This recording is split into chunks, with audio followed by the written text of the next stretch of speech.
Today, I want to examine why you Chinese students behave the way you do. Okay? So believe it or not, but the way that you behave, the game that you're playing, it's strange, it's weird. So I'll point out 3 things that you do that don't really make any sense. The first thing that you do is you spend a lot of your time learning English. In fact, you probably spend more time learning English than you do learning Chinese. That's weird. And I've asked Chinese students before why they are so focused on learning English. And their answers usually are, I want to learn knowledge, I want to go abroad, I want to communicate, I want to use the internet. But that's not really a good explanation, okay? So that's one thing that's weird. Second thing that's weird is you're obsessed with making money, especially US dollars. Okay, and the third thing that's weird is that your goal in life is to immigrate to a Western country, specifically the United States, right? You all want to go to the United States for college, get a degree, and hopefully stay there, get a good job. But as we discussed before, that's strange because you are much higher status in China. You're much more likely to get a good job. You're much more likely to marry a beautiful woman than you are in the United States, where the game is rigged against you. Okay, so this sort of behavior is weird. If you think about it, what you should be really trying to do is master Chinese. Because once you master Chinese, and given your family background, given the fact that your family is often wealthy and well-connected in China, you can climb up pretty high in China, okay? So if you learn Chinese, you're far better able to communicate yourself. You're far more likely to gain respect and status in China, okay? But instead you learn English. US dollars doesn't make any sense. What you really want is status. Right? What you really want is to be well respected. You want a prestigious job. You want to marry a beautiful woman. You want to have lots and lots of children. That's what you really want. But instead, you're really focused on obtaining US dollars. That's kind of strange. Now, the last thing we said was immigration. If you go to the United States, it's really a rigged game against you, right? The most that you can hope to obtain is maybe become an engineer or professor if you're really, really smart, but you're not going to achieve political power. You're not going to become a CEO of a major company, all right? So the situation as it is, it's really weird where the best and brightest in China, they just want to be common people in the United States or Britain or Canada. So it's a really weird game. And so the question I want to look at today is, how was this game constructed? Why do we play this game? And the answer I will show you is because of the British. Okay? The British Empire created this game that ultimately the Americans inherit and which the entire world's played today because America is the global superpower. Okay? Does that make sense?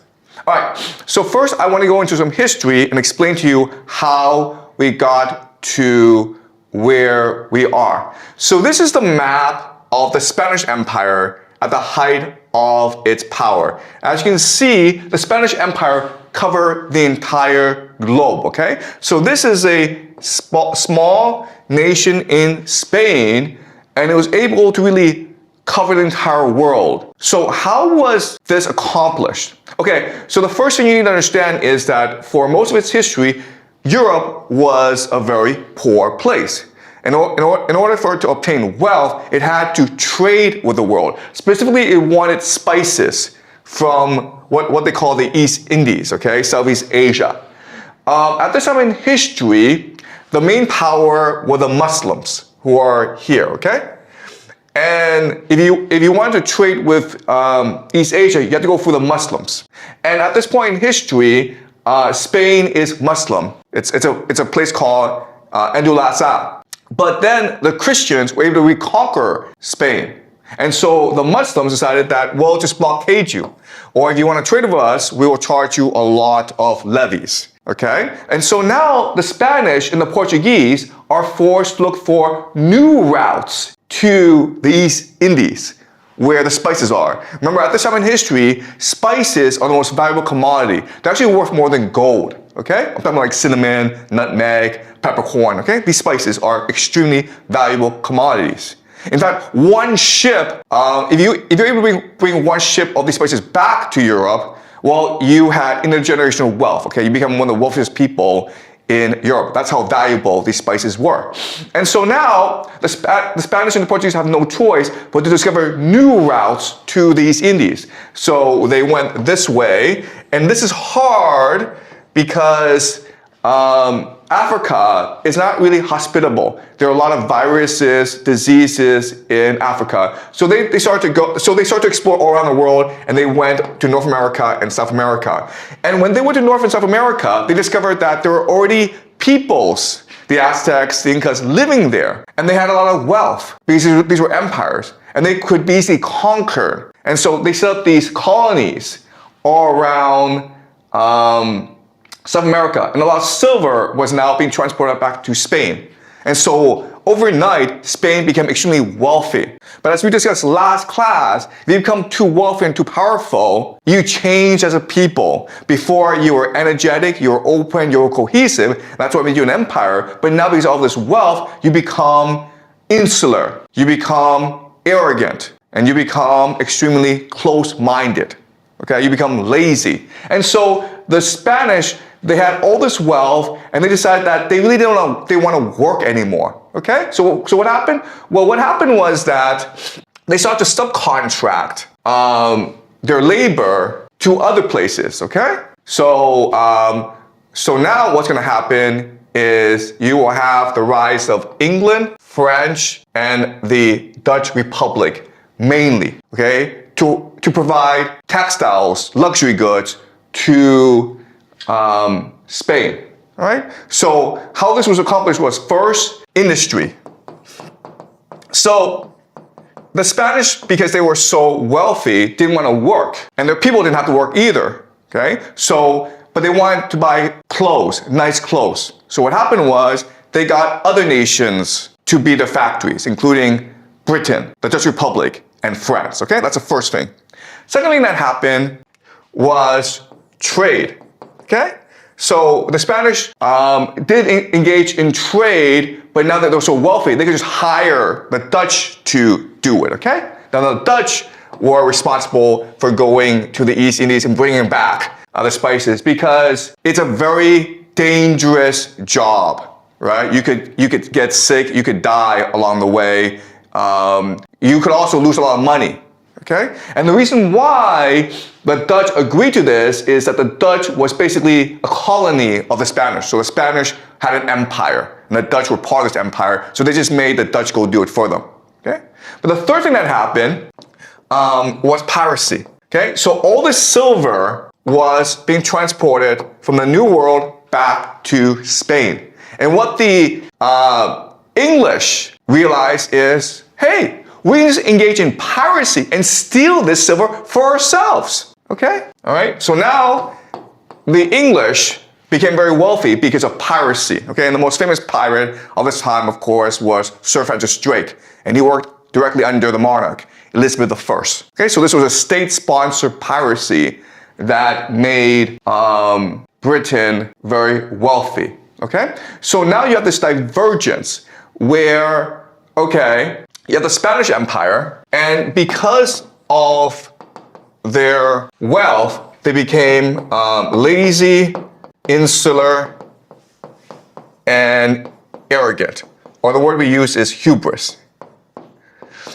Okay, lazy is you just make others do it for you, okay?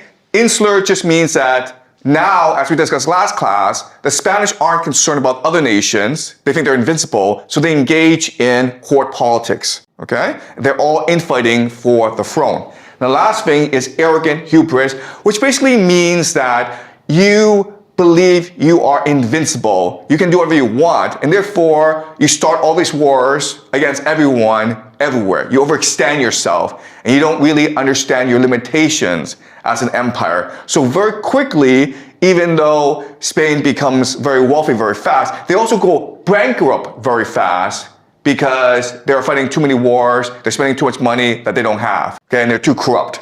Okay, does that make sense?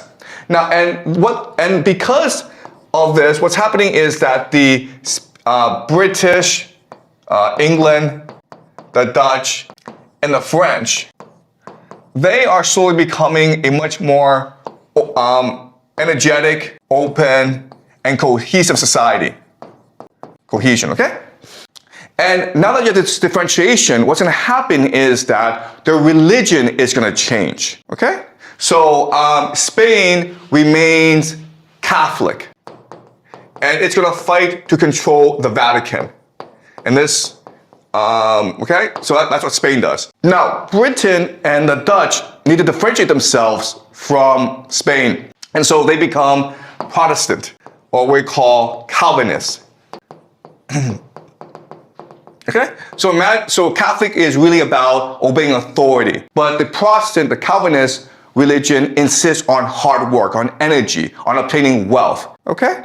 The problem, though, is that the Spanish are too powerful. And the French, some of them are Calvinists, but most are Catholic. Okay?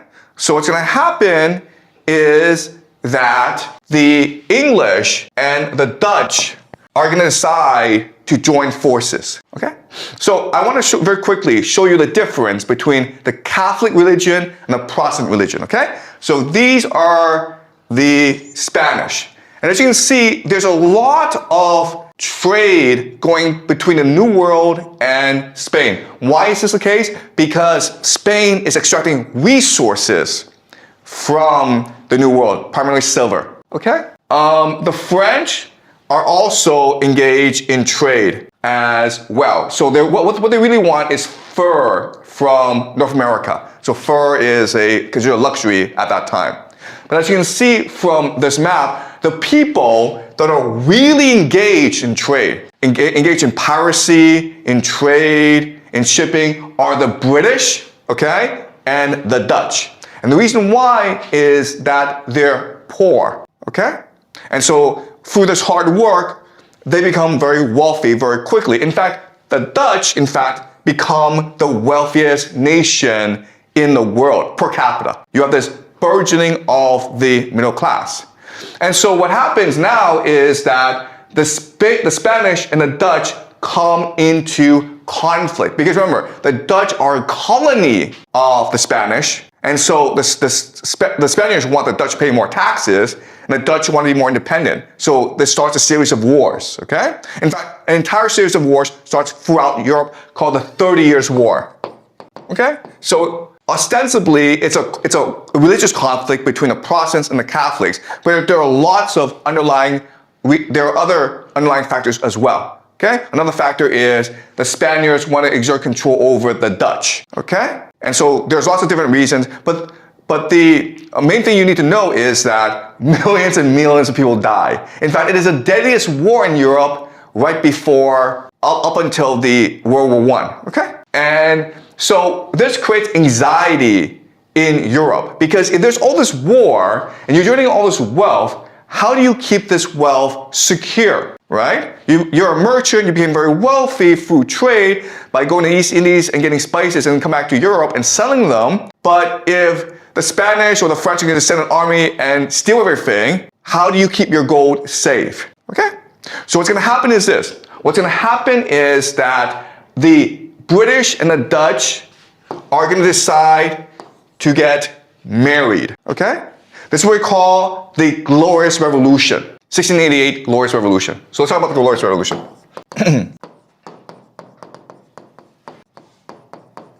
In the Glorious Revolution, what happens is that the British nobility invite William of Orange, who is a leader of the Dutch Republic, to come and become the monarch of Britain. Okay?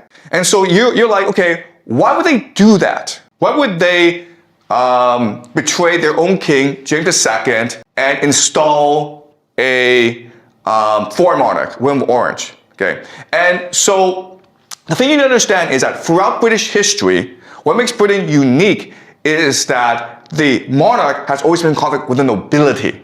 Okay? The king has always been in conflict with the oligarchs. And this is a continuous pattern. So ostensibly, the reason is religious because James II was Catholic and Britain is a Protestant country. But the real reason is the nobility want to exert authority over the country, okay? So in this agreement, what would happen is that Parliament becomes the sovereign state, okay? It becomes the de facto power in England. And the king, William Orange, agrees to be the puppet or the figurehead, but the real power is in Parliament. And so this creates the idea of national sovereignty. Okay? What people don't appreciate is that the real reason why they want to do that is they want to protect capital. Okay? Capital. Okay, or transnational. So the idea is that not only does William Orange come over, but most of Dutch wealth come over. Because remember, at this time, the Dutch have a huge problem. They're constantly being invaded by Spain. So what you do is you take all the gold in the Dutch Republic and you transfer over it to England, okay? And so in 1694, they create something called a Bank of England. All right? And the Bank of England, the idea is this. The idea is that if you buy in the Bank of England, that gold is yours, okay? But the Bank of England will always be guaranteed by Parliament. All right, so this is a very important idea, guys. I need you to understand this for the rest of the semester, okay? So before, if you're a king and you need to go fight a war, you would borrow money from bankers and merchants, right? The problem, though, is that one, you could lose the war, in which case, oops. Second is that you could die, in which case, oops. And the third problem is that you could just say, I'm king, I'm not going to give you back your money, okay? And so these merchants would have no choice but to try to create a revolution, okay? But as a merchant, as a capitalist, you don't want to go through this process. And so the Bank of England, it's really important because now you are lending money not to the king, but to the nation, okay? What this means is that the nation has to pay you back. So even though the king dies, the people are liable for the debt. Okay, does that make sense? All right? So now, if you're a merchant, you feel safe. I can now put my money in the Bank of England. It's my money. If I lend it to the nation, I'm always guaranteed that they'll pay me back. Okay? And England is safe because unlike the Dutch Republic, England is an island, and therefore it's protected by the Royal Navy. It's impossible for the French, the Habsburg Empire, or the Spanish to invade England. They're never able to conquer England, and so it makes England safe, okay? All right? So now the question is, why would the Dutch, why would they put their money in England? Because remember, at this time, they can just screw you over, okay? So the way around this is you have some old techniques. You have intermarriage, right? And then you have religion, or what we call secret societies. Because remember, both the Dutch Republic and England are Calvinists, okay? And the major secret society that facilitated trade, of course, were the Freemasons. But during this time, these two were really between aristocrats. And the Bank of England was trying to get as much money as possible, right? So what they started to develop was a new concept. It's not a new concept, but they really systemized it. It's called contract law. All right, so there's a famous British philosopher named John Locke. And he said that what is government for? Government provides the inalienable right to life, liberty, and the pursuit of property. All right? What that means is a government ensures you three rights. We will protect your safety. We'll make sure you won't die. Okay? We will make sure you have the right to do whatever you want, liberty, and also we will protect your private property. Okay? The entire purpose of Parliament and the courts, okay, the judicial system, is to ensure that your private property is protected no matter where your private property came from, okay? Doesn't matter, they don't care what the origin of private property is, okay? So like if you're French and you killed 1 million people to steal 1 million gold, they don't care. It's yours, it's private, okay? If it's, and they believe that this private property comes from God. All right? This is yours because God willed it to be yours, and we, England, must protect it. And they will do so through Parliament and through the court system. Okay? Does that make sense?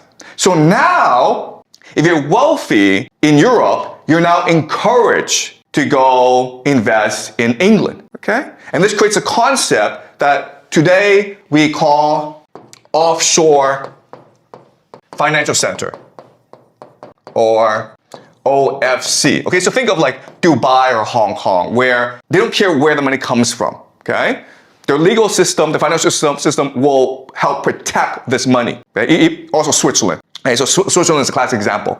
But England create this, and they base their entire nation around this idea. Okay? Now, the first major test to the system was Napoleon, because Napoleon was about to conquer Europe, and England couldn't have that, because if Napoleon conquers Europe, then Napoleon could control all the wealth of Europe. He could make sure that no wealth is transferred over to England. He could basically blockade England.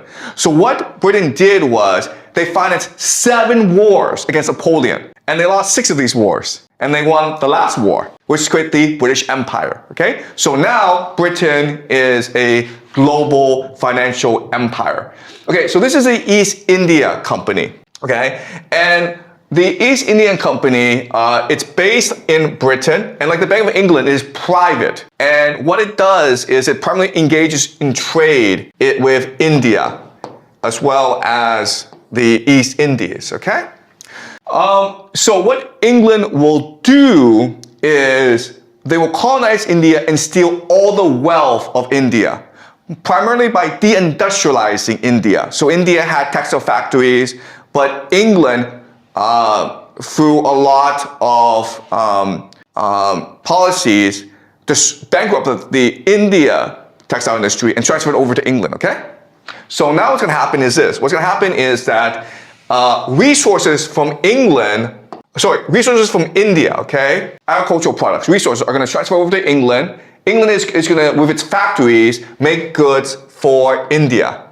So basically, the entire deal is, we, Britain, give you India $10, and India, you give $1,000, okay? So basically, we give you $1 for the goods you give us, and then you pay us $1,000 for the goods we give you, okay? So very quickly, this bankrupted England. But not only, this bankrupted India, okay? But not only that, but you also had China as well. And the same idea was, the opium went into China, and then silver and money went back to England, okay? And then this money was allowed to go over to the United States. And the United States industrialized very quickly because of this policy. Now, the question is, how was England able to do this? How was England able to create a system in which India and China basically voluntarily gave up its wealth? And the answer is, England set a game that incentivized the local elites to cooperate with England, okay? So this is the way, this is what happened. So this is a map of the British Empire, okay? So let's look at India and China. The local elites had to help the British do this, okay? The local elites had to help the British steal. The question then is, why would the local elites do that, okay? And the reason why is, remember from last class, the local elites are in conflict with each other anyway, okay? And what they're looking for is more power. And so what England said to local elites is, if you help us, we will help you steal the gold from this country, okay? Do you understand? Before, if you were an elite and you lost a war or the people didn't like you, they could kill you. But now, if you help the British, you can transfer your wealth and your children abroad. Okay, does that make sense? So, now what's gonna happen is that the elite are going to be able to send their children and their wealth to the British Empire, okay? Okay? And there are certain mechanisms that allow them to accomplish this. The first mechanism is, of course, finance. Okay? So not only are you allowed to transfer your capital to the United Kingdom and its colonies, but they will disguise it for you. This is what we call money laundering, okay? Money laundering.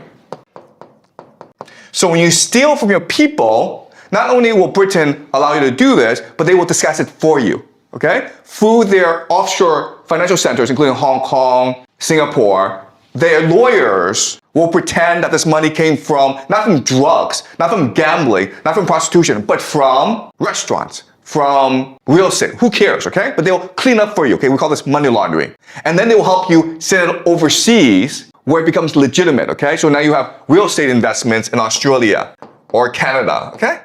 All right? So this is a global money laundering system that encourages the local elites to be corrupt, okay? It protects them in their corruption and it incentivizes them in their corruption, okay?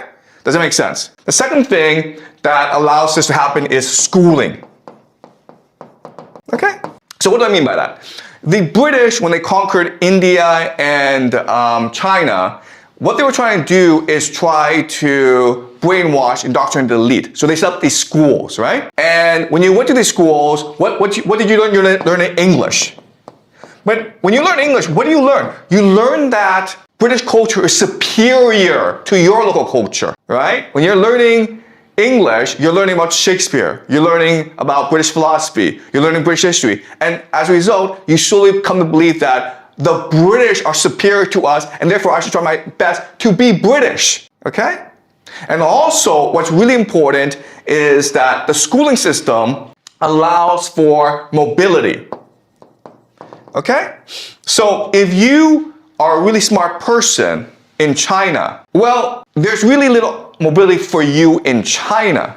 But if you go for the British system, you might win a scholarship to go study at Oxford or Cambridge, okay? You even might become a Rhodes Scholar. So a Rhodes Scholar, it's basically a secret society, okay, guys? But the idea is that all over the British Empire, the very best students will be selected to go to Oxford where they become best friends, okay? And their mission will be to spread the power of the British Empire all around the world. And it works really well. Okay? This is an indoctrination system for local elites. And it works really well because remember, if you're a really smart person, the British offer you more opportunities for mobility than your own country. Because in your own country, the system is very hierarchical. It's static. There's really no mobility, right? But if you're really smart and you obey the British and you believe that the British culture is the very best in the world, you might become a Rhodes Scholar. And then you become part of the British Empire. Okay? And that's how the British were able to conquer the world. And the third thing, of course, is the Navy. Basically, the Navy ensured that Britain was the greatest military power in the world. If they didn't like you, they would come and destroy you, okay? And that's what happened to China during the Opium Wars. There was nothing that could destroy the Navy. And so, these three things, okay? Finance, the Bank of England basically, schooling, or the idea of soft power, British culture, English, okay? And the third thing is the Navy created really the world's first great world empire. So as you can see, Britain spread all around the world, okay? And so even though the British Empire is no longer around, it's now the American Empire, even though the opium trade has stopped, what's important for us to understand is the game is still being played today, okay? So let me give you an example of this. This is a drug trade in the world. Okay? Now as you can see, the drug trade, okay, primarily cocaine. We're talking about cocaine. There are other types of drugs as well, but let's focus on cocaine. You can see it's a global network. Just like a lot of cocaine is produced in Colombia and South America, and then it just travels all around the world. It's a very sophisticated system of trade, okay? But what you need to understand is none of this would be possible without the British financial and legal system, okay? Because like, why are people taking such a risk and selling drugs? Because it's so lucrative, it's so profitable. But you can only have this market if it's being protected by a legal and financial system, okay? People only participate in this trade it's dangerous, but they will only participate in this trade if they can be guaranteed that they can make a lot of money, and they can use this money and protect this money, okay?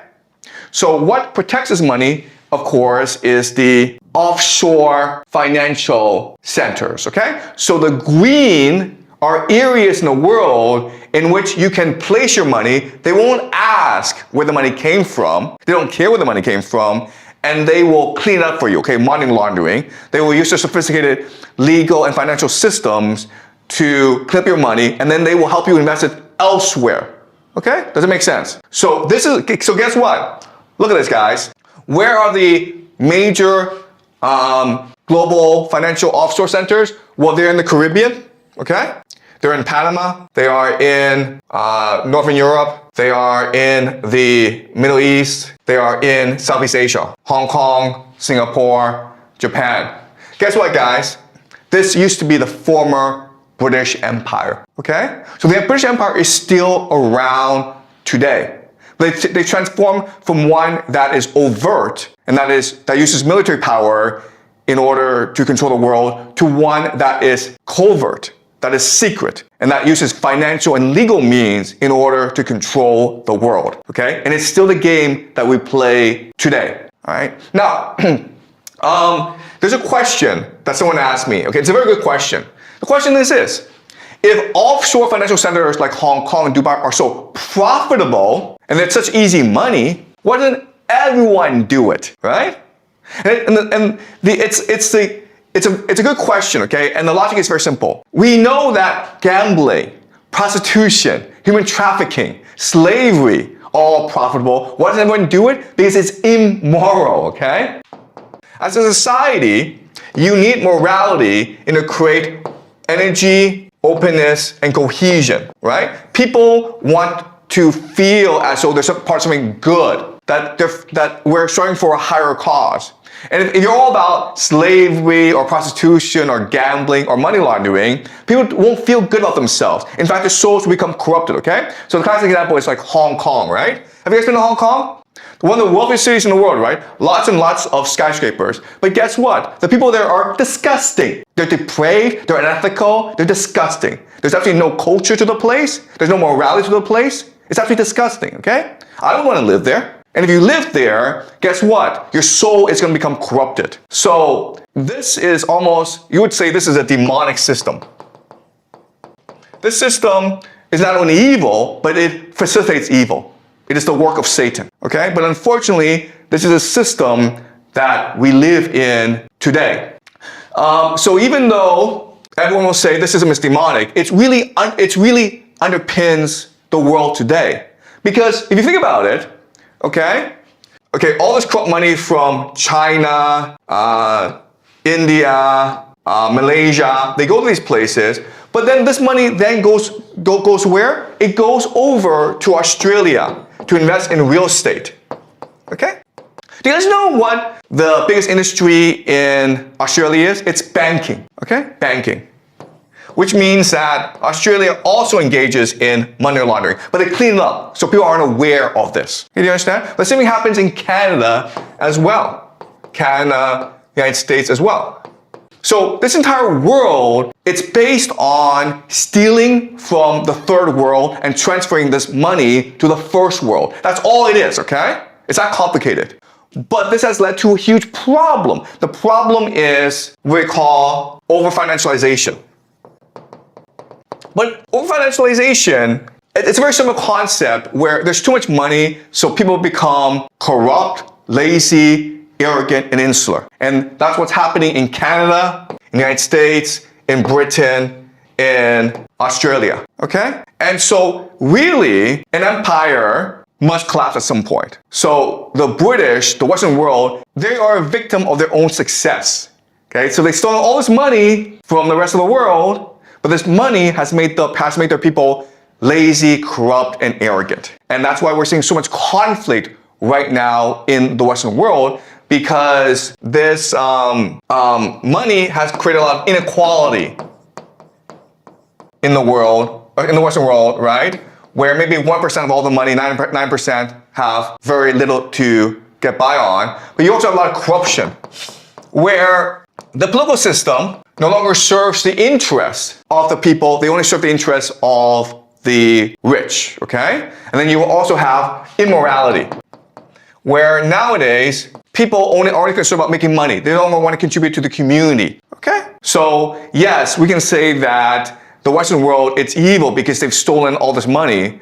But really what's happened is that they've corrupted and destroyed themselves because this model has been too successful for them, okay? And that's why we're seeing so much chaos in the world today. So we are really at a game reset or a game's end. And a new game is about to emerge because this game right now is not sustainable, okay?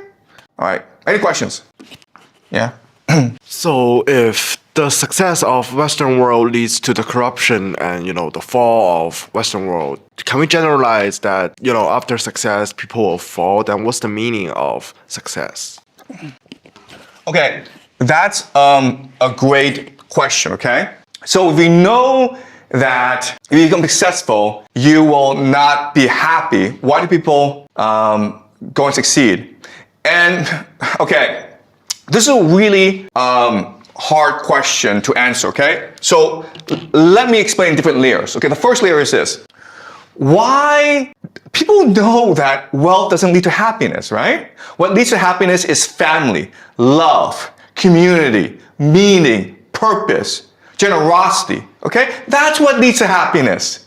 The happiest people in the world tend to be religious, they tend to have families, and they tend to be very kind-hearted people. So why do you have rich people? Because the game is structured so that everyone is forced to play, okay? Meaning that we only care about people like Elon Musk or Jeff Bezos or Mark Zuckerberg. We worship the rich, okay? And we hate the poor. So if you're homeless, we think it's because you deserve it, because you're lazy. It's because you refuse to work, okay? So the game is set up so that we're focused on making money. Then the question then is, why do we have this stupid game? And the answer, unfortunately, is that what we figured out is that this game, in the short term, not in the long term, okay? We're talking like decades, not centuries. In the short term, it's what makes your people the most energetic, open, cohesive, and the most likely to win against other nation states. Okay, does that make sense? So in the long term, you get destroyed. Your people are destroyed. You're corrupted by this game. But in the short term, it allows you to defeat other players. Okay, that's how the British were able to create the empire, because they defeated the French, then they defeat the Germans, then they defeat the Russians. Okay, and that forces the other players to play this game as well, because in the short term, this game gives you huge advantages. Okay, so it's a zero-sum game. So think of a Olympic game where, okay, everyone's going and competing in the 100-meter sprint. And we know you shouldn't do drugs because drugs will destroy your body, right? And you could have a heart attack when you're 40. But they're like, no, I really want to win this game. So one guy uses a drug and he wins. And the other players know about this, and now they're forced to also use the same tactic. Okay, do you understand? So it's a really unfortunate system in that this system can only lead to the unhappiness, corruption, and immorality of people. But people are too concerned about short-term rewards. Okay, if you don't play this game, then you get eliminated. Okay, what I'll discuss in the next class, okay, is the American Empire and how the American Empire changed this game, right? So what the American Empire will do is they will add US dollars to this game. And it's important because it makes the game universal now, as well as easier to play, okay? And then we'll look at how the system, capitalism, conquered the world, okay? So it's a great question, but the reality is that if you cheat, if you do bad things, in the short term you will win out, even though in the long term it will lead to severe consequences for you and your people. Okay, does it make sense? Okay, I mean, and it's also the same thing as like, rich people, right? Rich people, to get rich, they will sacrifice their children's happiness. They will sacrifice their own happiness. But they think that this will lead to happiness in the future. It won't, but they believe it. Okay, so that's the great tragedy of this game. Okay? Does that make sense? Okay, good. Any more questions? Okay, good. So we'll continue this next class, okay?